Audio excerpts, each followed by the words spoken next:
बच्चों कल से सभी लोगों के जेई मीन्स अटेम्प्ट 1 के पेपर स्टार्ट हो रहे हैं। तो एक चीज़ सभी बच्चों को ध्यान रखनी है कि पेपर से पहले वाली जो रात है उसमें बहुत अच्छे से हमें अपनी नींद पूरी करनी है, ताकि नेक्स्ट डे जब हम पेपर देने जाएं तो हम पूरी एनर्जी के साथ पेपर के अंदर बैठें। ये नहीं कि एंग्जाइटी वगैरह की वजह से हम रात को अपनी नींद पूरी नहीं कर पा रहे, उसका इम्पैक्ट अगले दिन हमारे पेपर के अंदर हो रहा है। दूसरी बात, कई बच्चों के अभी 2 दिन 3 दिन 4 दिन बचे हैं जेई मेंस के अंदर, उनको उसके लिए क्या करना चाहिए?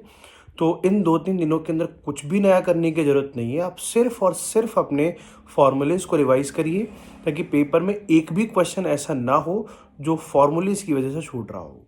ठीक है? पेपर को अटेम्प्ट करने का ऑर्डर वही रखना है, ईज़ी, मीडियम, हार्ड। और दूसरी बात कि पेपर को अटेम्प्ट करते समय ये भी ध्यान रखें कि कोई भी क्वेश्चन अननेसेसरीली हम 10 मिनट 15 मिनट ना वेस्ट कर दें, जिससे कि हमारा पेपर, बाकी आने वाला जो बचा हुआ पेपर है वो हमारा ख़राब हो जाए उसकी वजह से।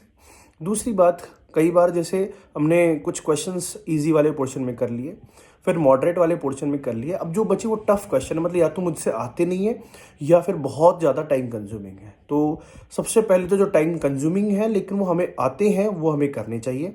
ठीक है? उसके बाद अब हमें क्या करना है कि अब मुझे दिख रहा है कि अब मुझसे एक भी सवाल नहीं हो रहा, तो उसमें सबसे पहले ऐसे वाले क्वेश्चंस को पिक करने चाहिए जो मैं ऑप्शंस को रिजेक्ट करके मैं सॉल्व कर सकता हूँ।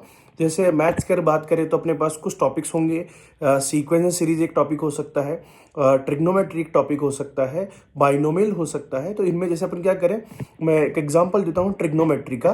तो मान लीजिए हमसे ऑप्शन सॉल्व नहीं हो रहा, क्वेश्चन सॉल्व नहीं हो रहा, ऑप्शन को सॉल्व कर सकते हैं हम किस तरीके से कि पहले थीटा को 0 पुट कर दिया, 30 पुट कर दिया, 45 पुट कर दिया। ठीक है? उससे हमारे पहले 2 ऑप्शन रिजेक्ट हो गए, फिर बचे 2, फिर दूसरा एक और ऑप्शन, एक और एंगल डाला, उससे बाकी 2 ऑप्शन में से कोई और ऑप्शन रिजेक्ट होता है। तो इस तरीके से ऑप्शन रिजेक्शन का भी गेम खेला जा सकता है। लेकिन ध्यान रखें कि हम एंगल्स वगैरह वही पुट करें जो ऑप्शन, जो क्वेश्चन हमें दिया है वो अलाउ कर रहा है। लाइक क्वेश्चन में अगर दे रखा है कि थीटा जो है 0 से 45 है, तो एंगल वही पुट करें जो 0 से 45 में आ सकते हो, और रैंडमली कोई भी एंगल पुट ना करें। ऐसे ही सीक्वेंस एंड सीरीज है, वहाँ पर भी कई बार एस एन निकालना होता है, नहीं निकलता, तो S1 S2 S3 इनसे हम ऑप्शंस को वेरीफाई कर सकते हैं। ऐसे बाइनोमियल में है, कई बार nth का एक्सपेंशन पूछा होता है, नहीं हो रहा है सॉल्व, तो n की वैल्यू 1 2 3 डाल करके सॉल्व कर सकते हैं। सिमिलरली फिजिक्स के अंदर भी कई बार हम डायमेंशन से सॉल्व कर सकते हैं। केमिस्ट्री के अंदर भी कई बार, ऑर्गेनिक के अंदर हम देखेंगे तो वहाँ पर बाई प्रोडक्ट से सॉल्व हो सकता है। और भी बहुत सारी चीज़ें आपने देखी होंगी अपने 2 ढाई साल 3 साल की प्रिपरेशन के अंदर, आपको आइडिया होगा कि कहाँ पर हम ऑप्शंस का भी इस्तेमाल कर सकते हैं। तो कई बार वो क्वेश्चन हमारे लिए बोनस साबित होते हैं, हमारे रैंक इंप्रूवमेंट के लिए बहुत इंपॉर्टेंट होते हैं कि हमारे जो मार्क्स आने थे वो आ गए। अब अगर इससे 2-3 सवाल भी एक्स्ट्रा आते हैं, प्लस होते हैं, तो बहुत अच्छी बात है, हमारी रैंक हमेशा इंप्रूव होगी इससे।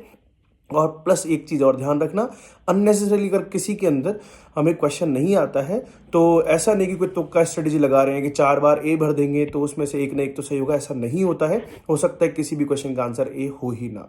ठीक है? तो इन चीज़ों का ध्यान रखना है और पेपर बहुत अच्छे से कामली अपने आप बिलीव करके देना है। Thank you.